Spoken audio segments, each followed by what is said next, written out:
Fala galera, Dizascope, Douglas Gonçalves por aqui e hoje muito bem acompanhado por todo mundo da Dizascope School. Faz barulho aí, galera. Perdão, todo mundo não. Isso aqui é a família amarela. Então... Seguinte, nós estamos com um quadro aqui que é o Dizascope Responde. E quem que nós trouxemos para fazer as perguntas, né? A Dizascope School. Para você que não conhece, nós temos uma escola de formação missionária aqui em Bragança, na família Dizascope, e a gente recebe um grupo de pessoas que querem crescer, aprender mais, se aprofundar, serem equipadas, formadas e no desejo de serem enviadas um dia. Então, a gente vai ter a pergunta deles, depois até conversar um pouco mais com eles, conhecer um pouco mais a realidade que está acontecendo aqui nesse tempo de formação. E eu quero que você acompanhe. Eu estou muito feliz de recebê-los aqui e de você estar acompanhando com a gente. Então vamos embora para as perguntas de hoje.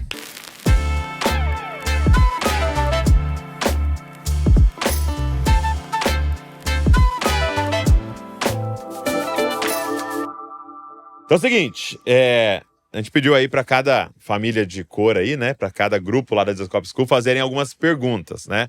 Quem que vai começar? Quem que é o primeiro aí? Aí você se apresenta, fala de que região do Brasil você é e faz a pergunta aí. Sou o Haran, sou de Paranavaí, Paraná. Muito bom. Parte noroeste do Paraná. E a pergunta que eu tenho era sobre liderança plural, que foi uma coisa que a gente comentou bastante esse ano na escola. E da última aula que você deu pra gente sobre eclesiologia, ficou essa dúvida sobre como ter uma liderança plural numa comunidade sem que isso não se torne uma pluralidade sem liderança. Ficou essa dúvida. Fala um pouco sobre isso no livro Relacionamento de Aliança também, Sim. né? Mas eu queria ouvir de você. O que você acha sobre isso? Muito bom. A gente tem a mesma linha de pensamento do relacionamento de aliança, porque a gente entende que foi muito bem explicado ali a partir da palavra de Deus, né? Então você tem dois conceitos, né? Que é a pluralidade, ou seja, não é só um liderando, você tem um grupo de pessoas liderando, mas você tem o conceito de liderança, né? Então ele usa esses dois conceitos, pluralidade e liderança. O que significa? Que aquele grupo ali tem uma pessoa que está liderando aquele grupo, né? Então ela não faz nada de forma independente, mas é necessário que alguém tenha uma palavra final ali para seguir. Então você vai reparar isso, por exemplo, quando em Atos eles estão ali discutindo sobre os gentios, né? Precisa circuncidar o gentio, não precisa circuncidar o gentio para que ele se torne cristão, ele tem que virar um judeu para depois virar cristão, ou não, e eles estão nessa discussão de um tema importantíssimo, e você vê que Atos não dá o detalhe, mas provavelmente eles podem ter ficado dias ali discutindo, né? Naquele primeiro concílio ali, né? E você vai reparar que Tiago dá uma palavra final. Então é como se ele parasse e falasse, não, legal, diante de tudo isso que a gente ouviu do Senhor através dos nossos irmãos, nós vamos fazer isso aqui, né? Então você tem pluralidade e liderança. De fato, se você não tem um líder nesse sentido de dar essa palavra final, você pode sim travar o processo. Porque uma coisa muito importante na liderança plural é que não é democracia. Como assim? Não é voto. Então imagina que nós vamos falar assim, nós estamos entendendo essa direção para a igreja, tá? Então vamos votar aqui.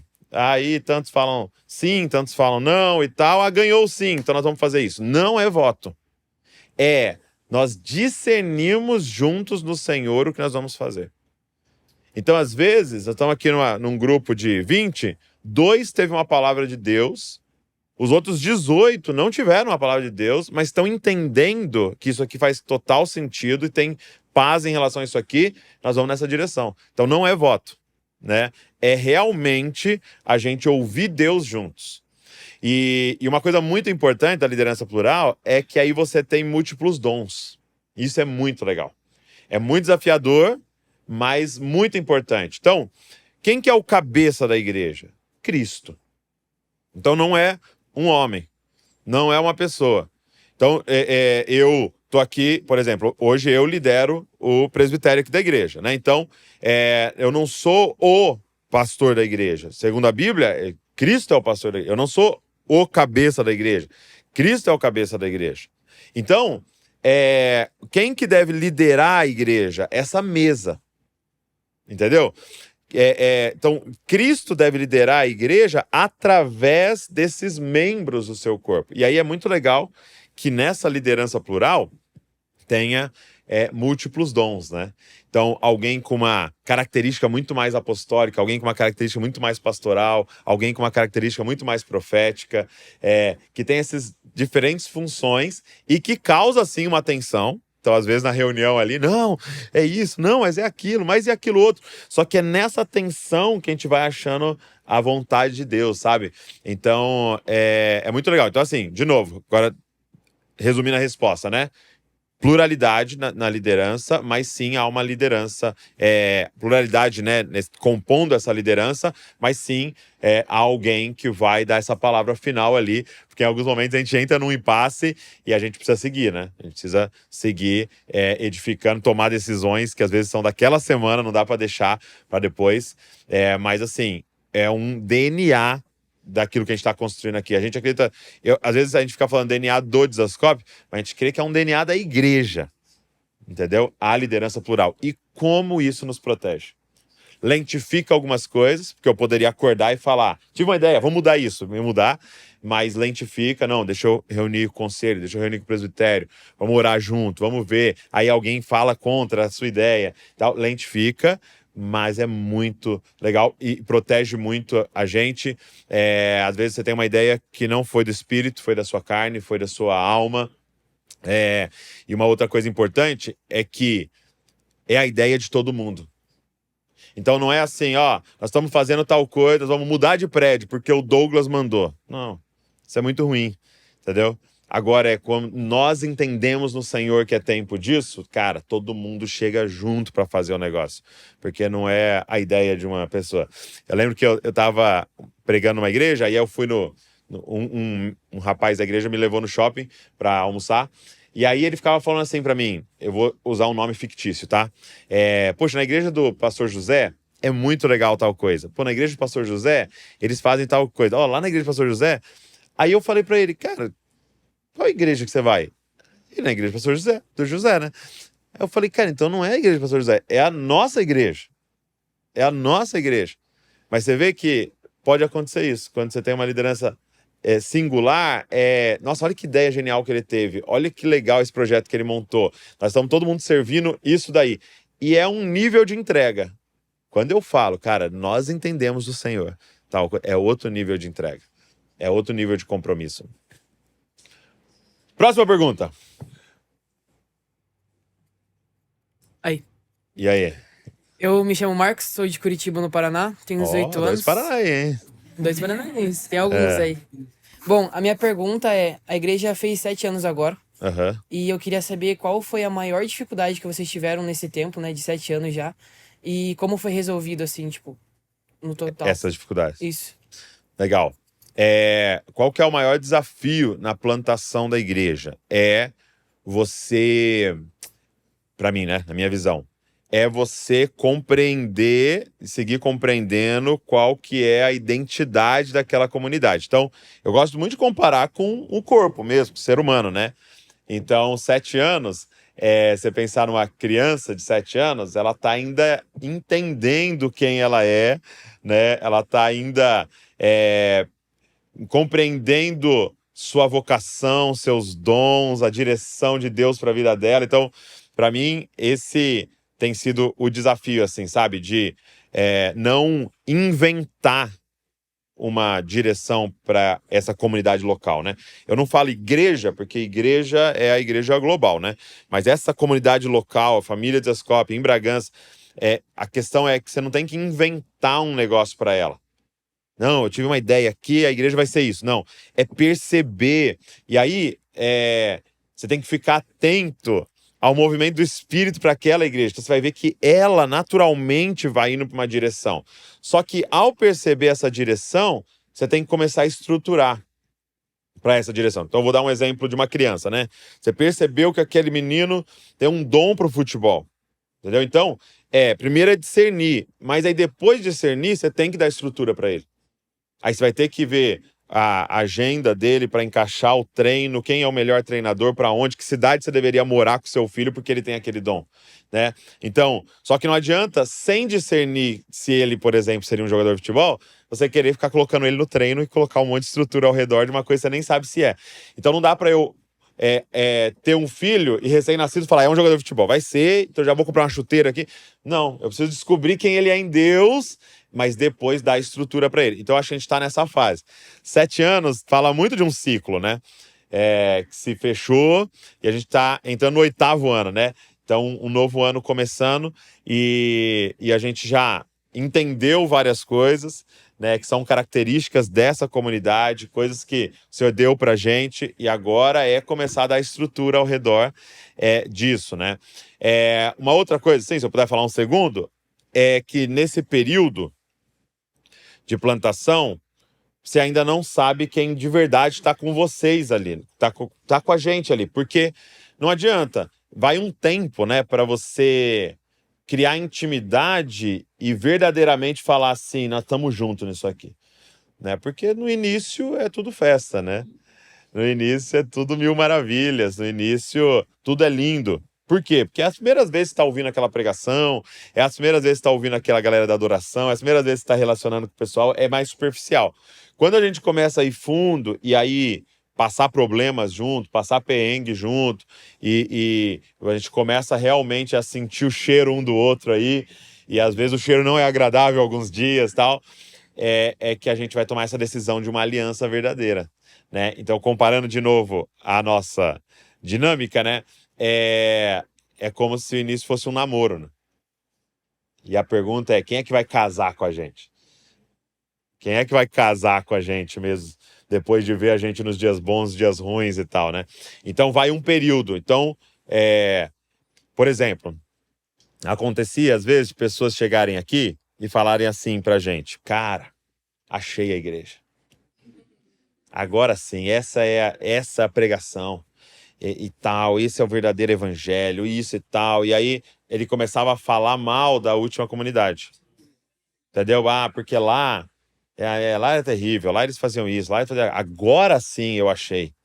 Agora essa é a verdadeira. E aí a gente até falava, mas como é que você saiu de lá? Não, nem avisei meu pastor e tal. Não, você tem que voltar lá, você precisa conversar e tal. O que eu comparo essa situação? A alguém, um rapaz que chega para uma moça e fala, não, achei a mulher da minha vida, entendeu? A esposa que eu tô agora não é legal. Eu vou largar ela, vou ficar com você. E às vezes essa menina pode pensar assim, meu Deus, uma prova de amor, ele tá largando a esposa para ficar comigo.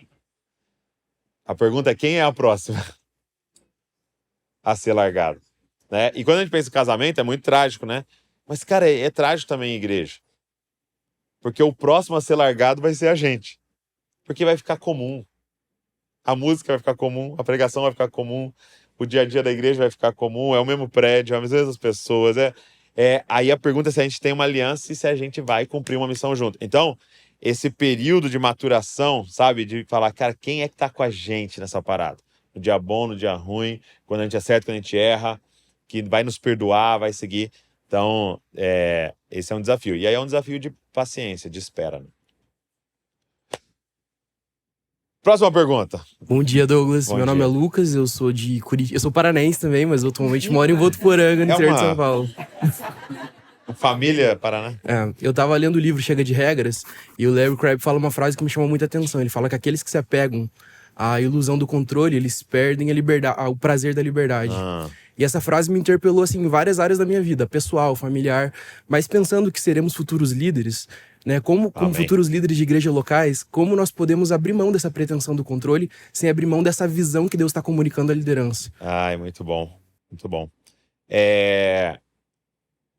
Esse é o nosso desafio diário, tá? E aí, assim, de vida, né? Vamos separar aqui, né? Como se fosse liderança e a sua vida comum, é o nosso desafio diário. Nós temos uma necessidade de controle, porque há em nós, por causa do pecado, uma dúvida do amor de Deus.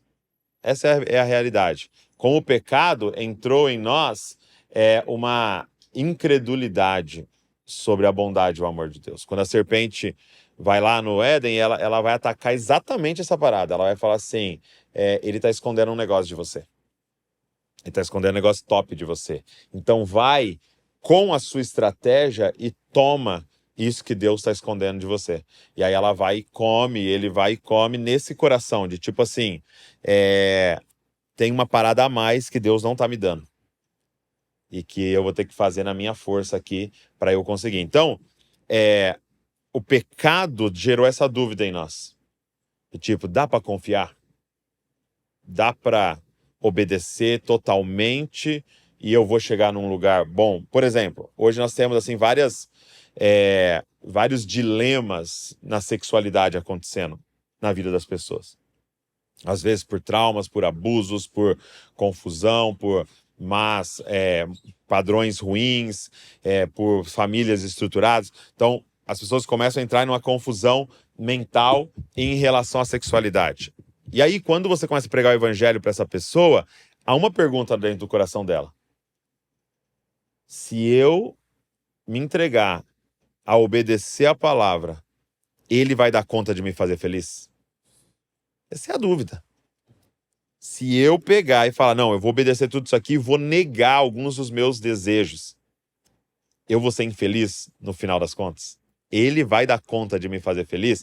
E se a pessoa não consegue crer que Deus vai dar conta de fazer ela feliz, ela não abre mão. Eu tô falando de sexualidade, mas isso é no geral. É no geral, entendeu? Houve talvez essa dúvida no coração de vocês. Eu vou lá, vou ficar 1 ano lá, entendeu? Ele vai dar conta das minhas finanças, das minhas emoções, entendeu? Então tem várias coisas. Então, o nosso desafio é do controle, entendeu? E aí eu vejo assim que Jesus até ele é muito intencional quando ele vai nos ensinar a orar, por exemplo. Ele fala, ora assim, ó, Pai nosso que estás no céu, santificado seja o teu nome, venha a nosso teu reino. Então, venha a nosso teu reino, tá falando disso, né? O teu governo. Mas aí ele fala assim, ó, o pão nosso de cada dia nos dá hoje. Então ele faz uma referência ao maná. Ele tá falando, me dá pão só para hoje. Olha isso, cara. Aí Deus fala assim, não, eu queria te dar pão para 3 dias. Não. Quero pão de hoje. Entendeu? E a verdade é que a gente quer pão para 1 mês. Para 1 ano. Entendeu? Tem uns mais aqui que quer para 10. Dá pão para 10 anos. Entendeu? E aí ele tá falando, pede pão para hoje. E era o maná, né? Lembra quando a primeira vez cai, uma galera tenta guardar. E apodrece. Porque ele estava dizendo, você vai ter que confiar que amanhã eu venho de novo. Você vai ter que confiar que amanhã eu venho de novo.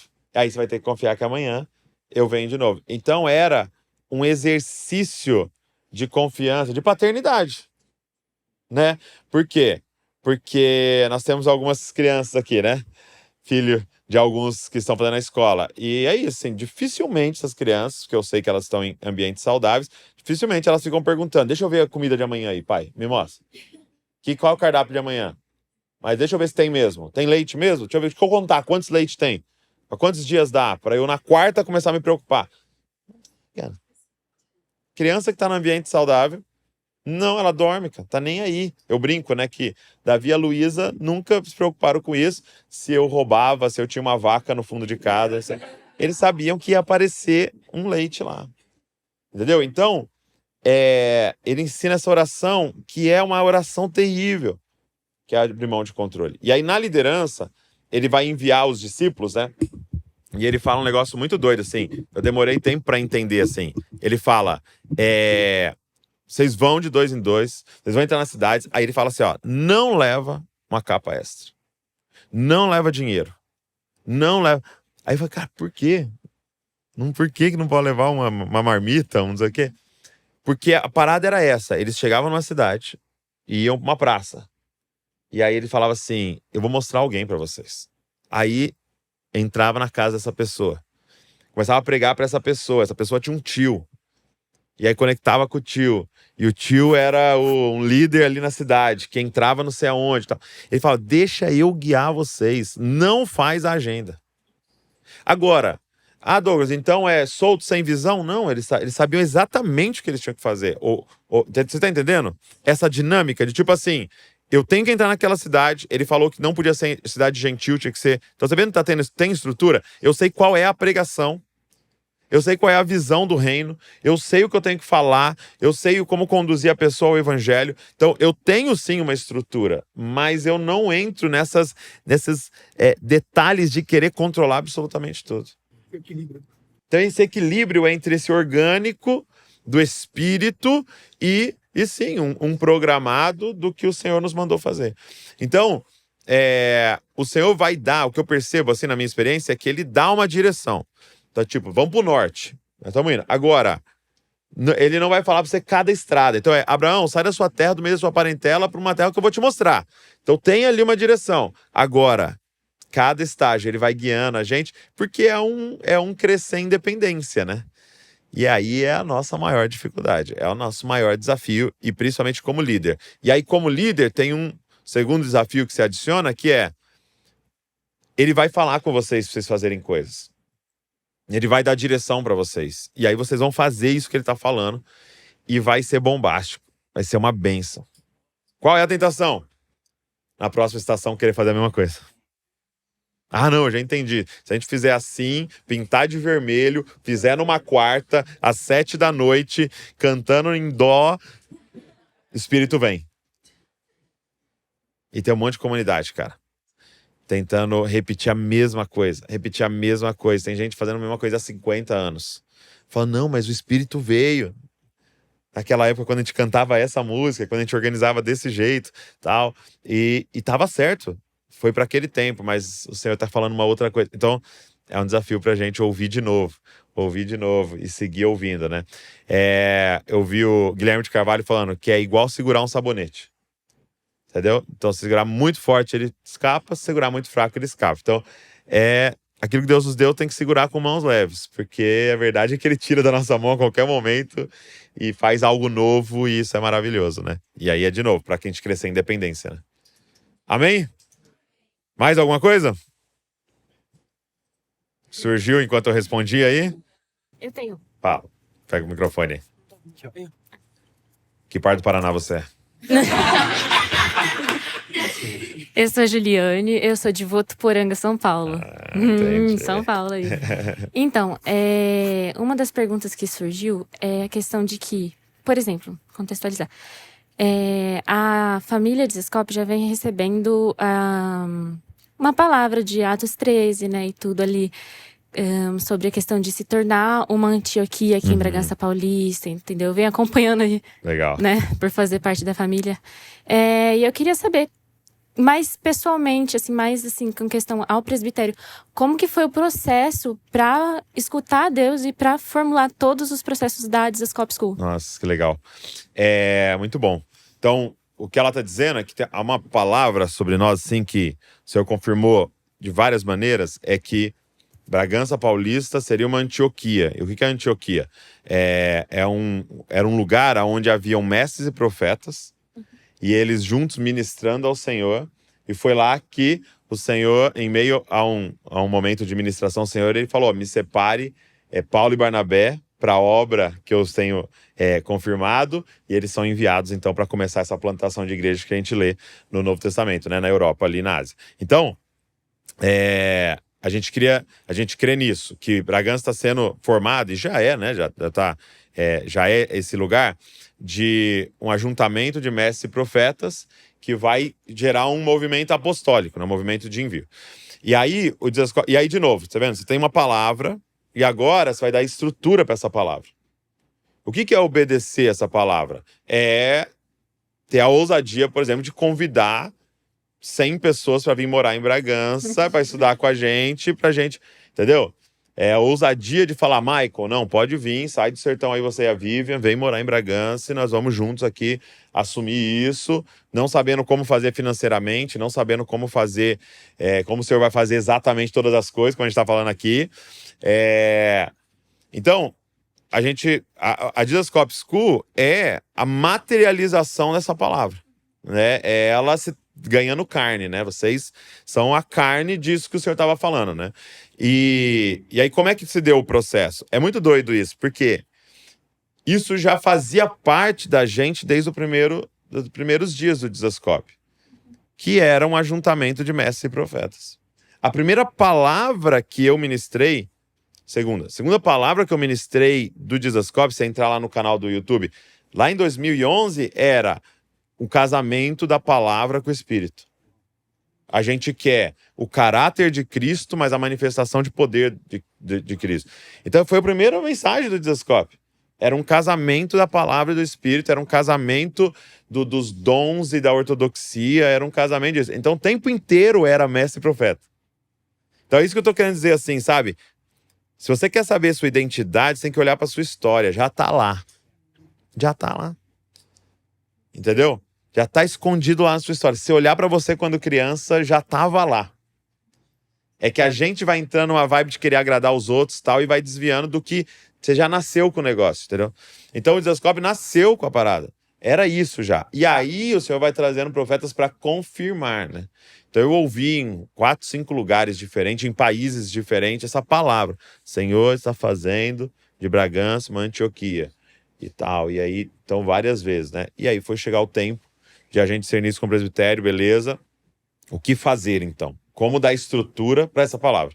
E aí a Dizascope School era uma das formas, né, de fazer isso. Fábio Coelho deu uma palavra muito específica para a gente há uns 3 anos atrás. Vocês têm uma janela de tempo, vocês têm que ter uma escola em Bragança para a formação de pessoas para o cumprimento dessa palavra. Então, tá aí. Seguinte, gente, ó, essa galera que tá aqui, então, como eu disse, é da Dizascope School. E agora eu vou fazer umas perguntas para eles, tá? E aí vocês vão levantando a mão e respondendo, tá? Pra galera saber, assim, um pouquinho da dinâmica da escola aqui, né? Quais foram os maiores desafios encontrados para fazer parte da primeira turma da Dizascope School? Pode responder essa? Meu nome é Rodrigo, sou da capital de São Paulo. E a maior dificuldade, assim, o maior bloqueio que eu tive foi porque eu tinha acabado de ter um filho, 5 meses, esposa, mais uma menininha de 3 anos, a Zoe. E nós estávamos em uma escola também, né, de formação de missionários e líderes. E o Fábio Coelho, ele tinha acabado de pregar. E aí ele fala assim, ó, nós iniciaremos no ano que vem a escola Dizascope School. Eu já tinha ouvido falar pelo Maicon 1 ano antes. Só que pra mim era algo assim, não dá. Porque é uma família se deslocando para uma outra cidade. Querendo ou não, nós temos nossos amigos aqui próximos, familiares. Se dá alguma coisa errada, tem pra quem correr. Tem apoio. Então, essa transição era impossível pra mim. Só que no fundo, a minha esposa estava bem no fundo assim, do salão e ela mandou, e aí, bora? E aí, Eita. obviamente, eu respondi, não. Por conta de toda essa complexidade, né? No dia seguinte, o Michael veio falar comigo e ele falou assim, o que você precisa? E aí eu falei, eu preciso de uma palavra de Deus. Isso foi numa sexta, no sábado acabou essa escola, no domingo eu recebi essa palavra, na mesa da minha sogra lá, e minha esposa olhou pra mim e falou, você já entendeu, né? Então, em questão de 2 semanas, nós tínhamos conseguido uma casa aqui em Bragança, e aí mudamos, mas a cabeça sempre assim, é aquilo, né? Deus, amanhã vai ter. Porque quando é só uma pessoa, você fala, eu dou um jeito, eu vivo de pão com ovo. Né? Mas tendo as crianças ali, tendo a responsabilidade com a esposa, então essa questão foi a que mais pesou. Mas assim, em todo tempo, por conta dessa palavra, sempre lembrando, não, Deus deu uma palavra. Cara, ele falou uma coisa muito doida, Maicon, o que você precisa? A nossa tentação é falar, dinheiro. Não é porque a sua questão, por exemplo, prática era essa, né? Pô, Marco, preciso de tantos mil por mês, aí eu consigo ir. Entendeu? Mas olha o que ele respondeu, uma palavra de Deus. Porque se você tiver uma palavra, quem falou vai bancar. Entendeu? Se você tiver uma palavra, as coisas vão acontecer se você tiver essa palavra. Então, muito legal. E esse é um desafio. Então, ele veio com a família. Então, temos alguns alunos aqui, né? Quem daqui tá aqui que tá com a família? Levanta a mão. Olha aí. Que a galera com família, e aí morando em Bragança, na cidade, e indo pra aula todos os dias, porque a galera mora lá na chácara, né? Quem não tá com família. Quem mais? Mais um só, dessa pergunta aqui, né? Qual foi o maior desafio?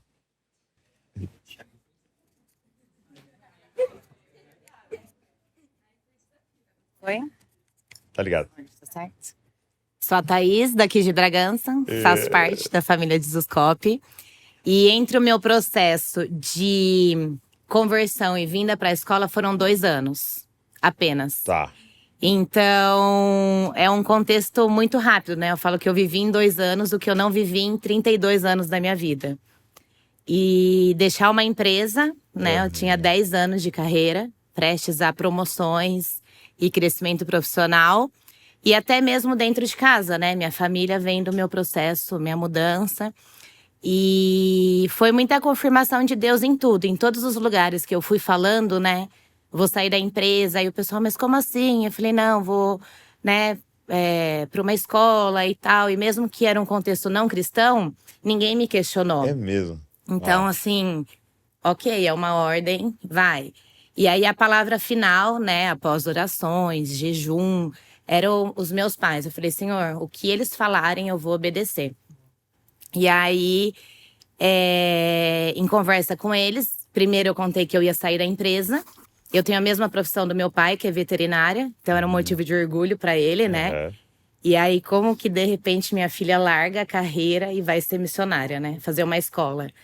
E aí era isso, assim, eu falei, Senhor, me dê um entendimento para que eu entenda se é para eu ir ou não. E aí, quando eu falei para eles que eu ia sair da empresa, eles, não, filha, né? Não é questão de dinheiro, é sobre tua saúde, teu caminho. Se você entendeu isso, a gente tá com você. E aí eu falei da escola. E aí a primeira coisa que minha mãe falou, ela falou, filha, que orgulho, que lindo te ver nesse caminho. Então aí eu falei, realmente, é o que Deus quer pra mim. Muito bom. Nossa, muito bom. Inclusive, nosso porquinho da Índia tá com uma ferida, depois eu vou te mostrar.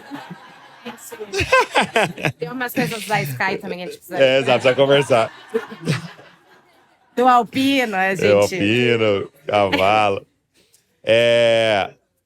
Seguinte, quem teve dificuldade de convencer a família, né, de vir passar um ano em Bragança? E como foi esse processo do sim?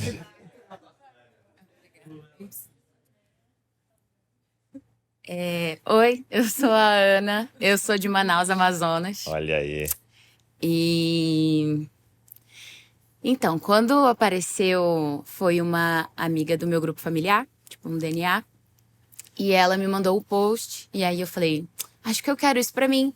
Eu tava saindo de um semestre, trabalhando no barco missionário da igreja lá, só que o rio secou.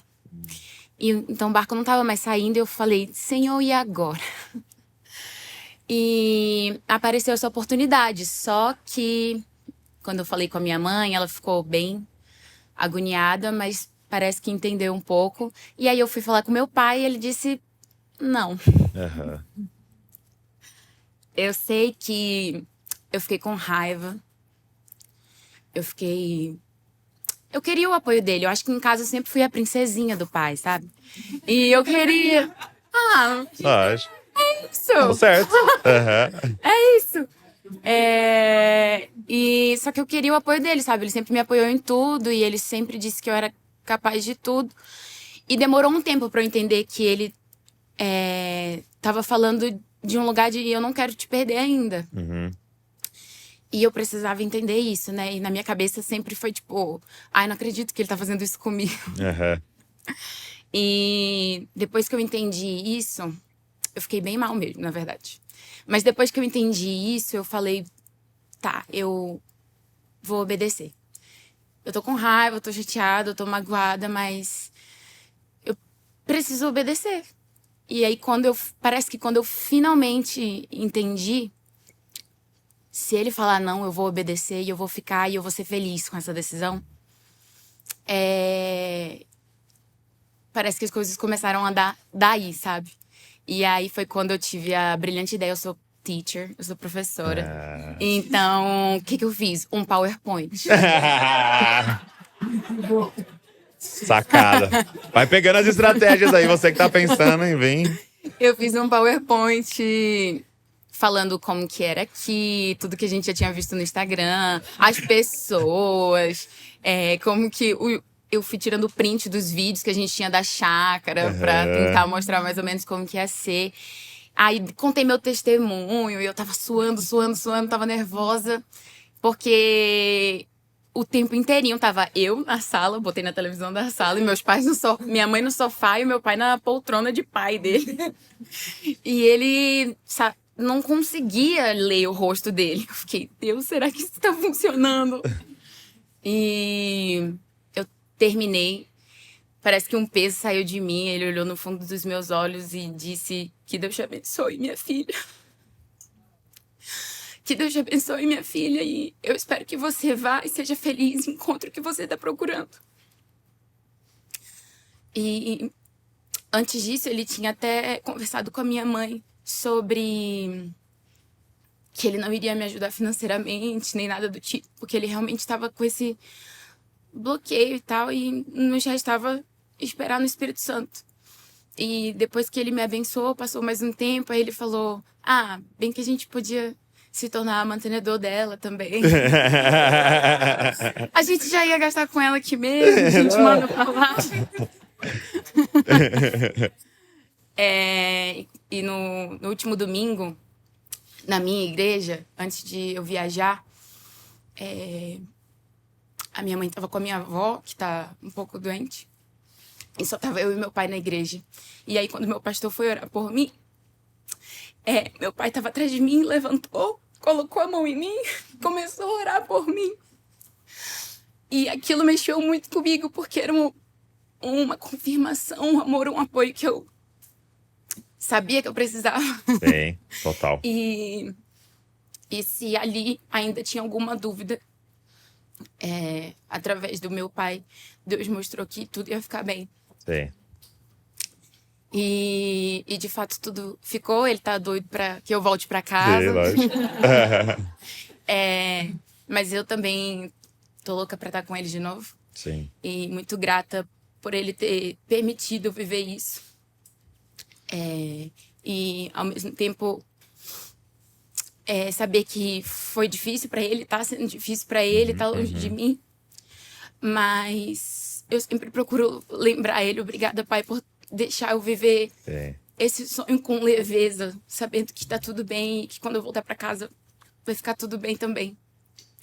Então é isso, acho que foi o Espírito Santo mesmo no meu pai e através dele o Espírito Santo em mim também. Muito bom. Obrigado por esse testemunho maravilhoso. Poxa, emocionou todo mundo. Os pais. Eu vou para uma próxima.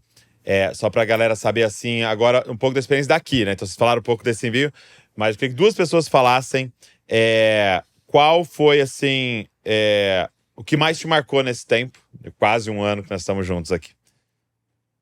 Aí cada um fala uma coisa que mais te marcou, assim. Vai.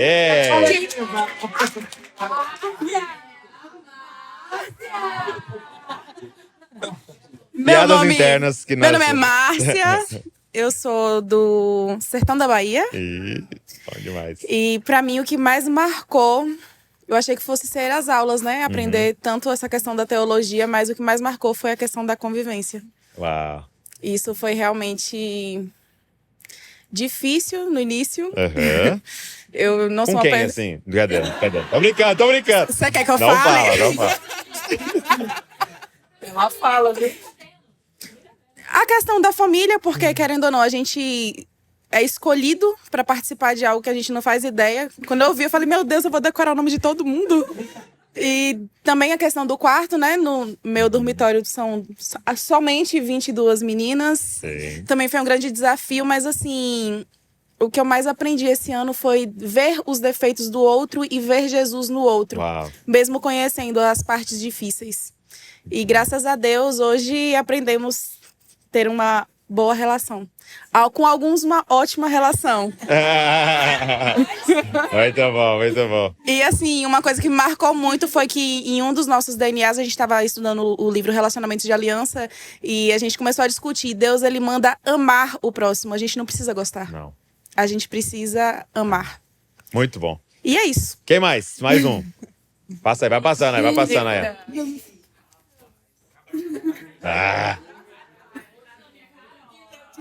Beleza, eu sou Júnior, sou de Boca da Mata, Alagoas.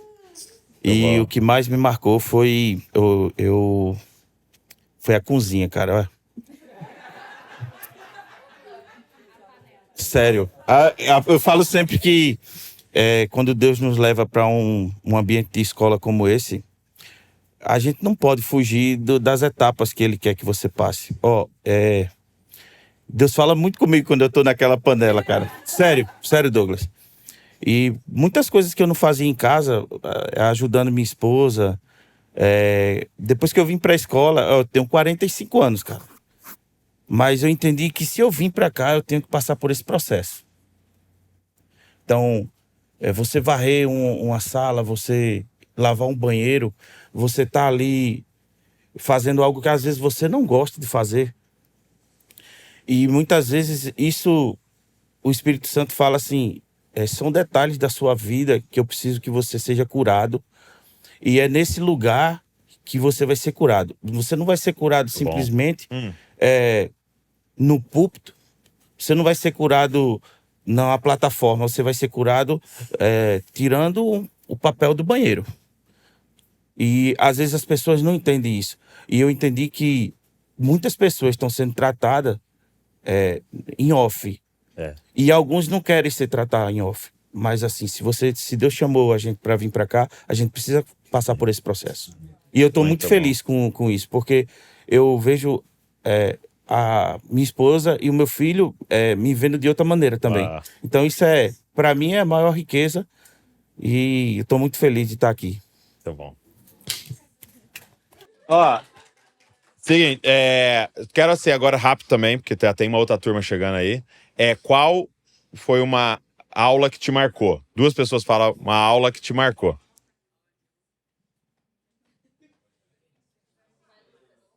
Passa lá pra ela.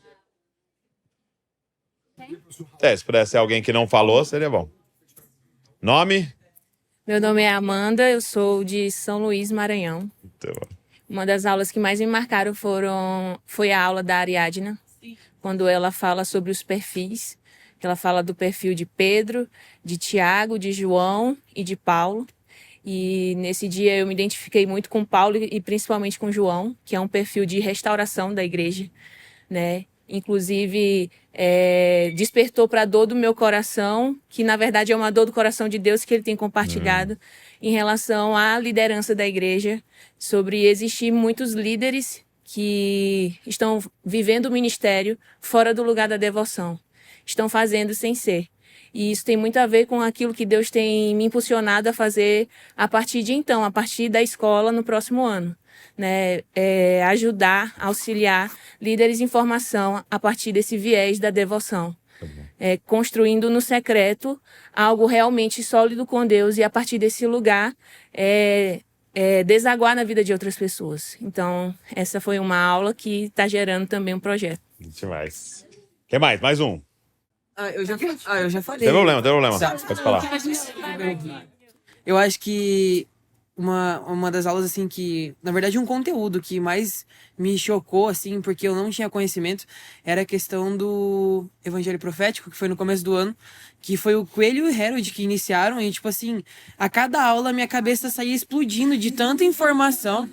E sim, o Coelho chega com umas teorias dele lá embasada, que tipo assim, eu saía chorando, falando assim, meu Deus, como eu nunca vi isso, sabe? Muito então, bom. Tipo, e as aulas do Harold, ele daquele jeitinho dele, falando assim, coisas que você fica tipo, meu Deus. Mas tipo, o Evangelho Profético no começo do ano, assim, eu acho que foi muito importante pra mim, Era uma base. Exatamente, fez uma base pra tudo que a gente veio construindo no ano, assim, foi muito importante, muito bom.